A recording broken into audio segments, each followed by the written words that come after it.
بسم الله الرحمن الرحيم كلنتي وعنا وناقصنا خيارته هودي قد دعوانا يساعي كسر دواد وراركي سومالي دا كودي وجودن بي وهذا هنا كله كده دعوتان بيجكن مقالورات كنت وصعنوا يهدو بين يد واحد مقلد دونتان معلومات كسبسن كلها مستقبل كأي سومالي دا أور علوس كصوص عري أرنتا الدولة الفدرال كودو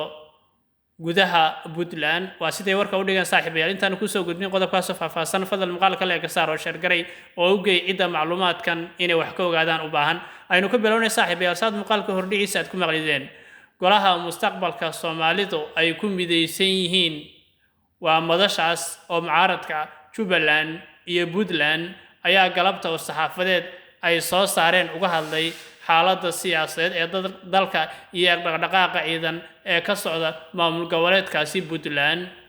ugu horeyntii golaha mustaqbalku waxay u hambalyeeyeen ummadda Soomaaliyeed gaar ahaan munaasabadda 1 Luulyo oo shacabka Soomaaliyeed ay u direen hambalyo waxayna tilmaameen in xuska sanadkan uu ku soo aaday xilli adag oo caqabado ay ka hortaagan yihiin dawladnimada dalka Soomaaliya oo sida warka u dhigan golaha mustaqbalka ayaa eedeyn culus u jeediyay madaxweynaha qaranka mudane Xasan Sheekh Maxamuud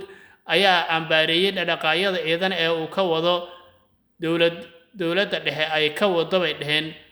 deegaanada Puntland waxayna xuseen in ciidanka qaranka loo adeegsanayo horinta colaadaha iyo loolan siyaasadeed sida ay warka u dhigeen ama ay bayaankooda ay ku soo cadeeyeen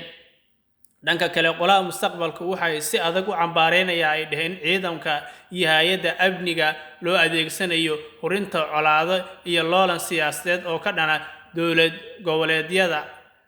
iyo hogaamiyaasha mucaaradka si loo gaaro dana shakhsi ah oo sida warka u dhigeen ayaa lagu yiri bayaankooda sidoo kale waxay intaasi ku sii dareen gulahu oo ay si adkeynayeen cambaareynta ay u jeedinayaan dawladda oo ay sheegeen abaabul iyo maleeshiyaad iyo xiisad abni xuma oo laga horinayo maamul goboleedyada gaar ahaan Puntland kuwaas oo ay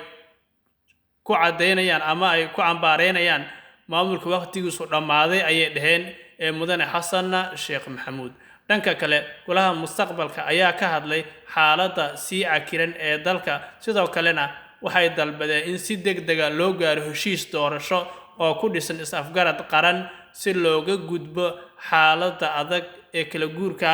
ee uu ku sugan yahay dalka Soomaaliya waa sida warka u dhigeen saaxiibayaal waxyaalihii dambe oo ka soo cusbanaada mucaaradka oo imika dawladda ku dhagan muuqaalada dambe aad ku daawan doontaa fadlan muuqaalkan share garay oo meel dheer gaarsiin adigoo mahadsan nabad